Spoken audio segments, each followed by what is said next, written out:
Assalamualaikum warahmatullahi wabarakatuh. Perkenalkan, nama saya Rizma Amalia dengan NIM 19081060090 dari kelas Stadis Biologi E semester 3. Di sini saya akan mempraktikumkan pada acara praktikum yang ketiga mengenai filum Annelida.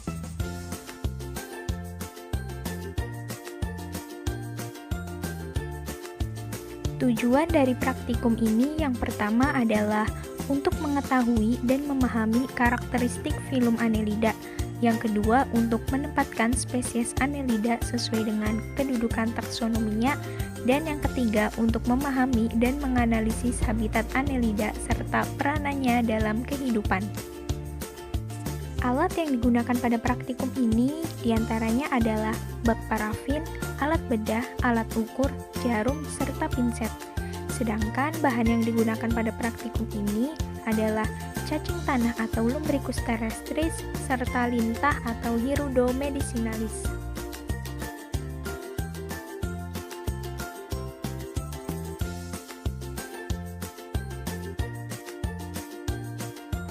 Pengamatan morfologi dan pengukuran cacing tanah ini dilakukan dengan mengukur panjang tubuh cacing tanah, kemudian lebar tubuh cacing tanah, lebar klitelum, serta menghitung segmen dari cacing tanah.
Untuk mengamati anatomi dari cacing tanah, dilakukan pembedahan cacing tanah secara membujur serta melintang.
Hasil pengukuran dari cacing tanah yang diamati yaitu panjang tubuh adalah 13 cm, kemudian lebar tubuh 0,3 cm, lebar klitelum 0,5 cm, serta jumlah segmen adalah 140.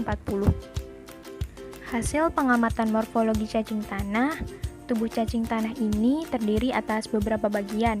Ada klitelum, kemudian ada segmen, lalu ada mulut, serta ada anus. Berikut adalah hasil pengamatan anatomi cacing tanah yang dibedah secara membujur serta melintang.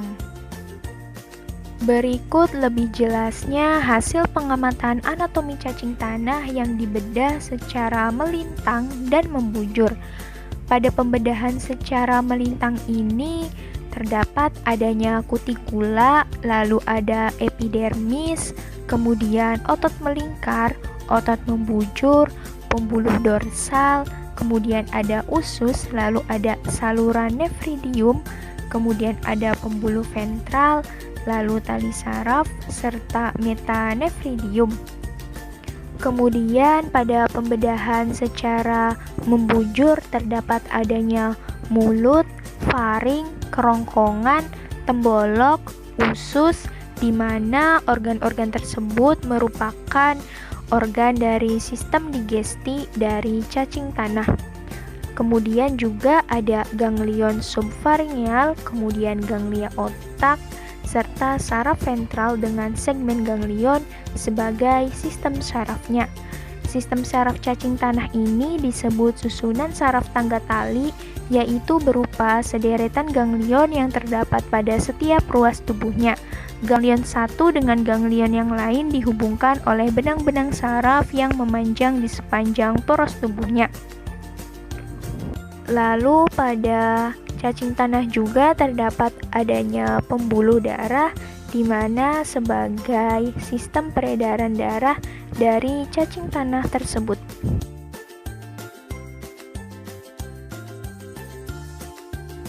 Pengamatan morfologi ini dilakukan dengan mengukur panjang tubuh lintah, kemudian lebar tubuh lintah, lalu lebar klitelum, serta jumlah segmen pada lintah.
Berikut merupakan hasil pengukuran dari lintah.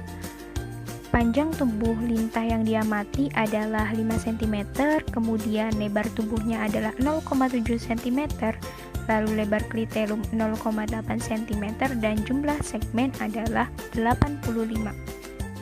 Berikut ini merupakan hasil pengamatan dari morfologi lintah. Tubuh lintah ini terdiri dari beberapa bagian. Ada mulut, kemudian penghisap anterior, lalu ada segmen, kemudian penghisap posterior, serta bagian embun atau dorsal. Berikut merupakan hasil pengamatan anatomi lintah. Secara jelasnya terdapat berikut secara jelas hasil pengamatan anatomi dari lintah. Pada lintah terdapat adanya penghisap belakang, serta ada penghisap depan, kemudian ada usus, lalu poros usus, serta tembolok sebagai organ pencernaan, lalu ada rahang, kemudian otot radial, serta sinus dorsal. Sekian video praktikum dari saya, semoga bermanfaat. Mohon maaf apabila ada kekurangan. Terima kasih. Wassalamualaikum warahmatullahi wabarakatuh.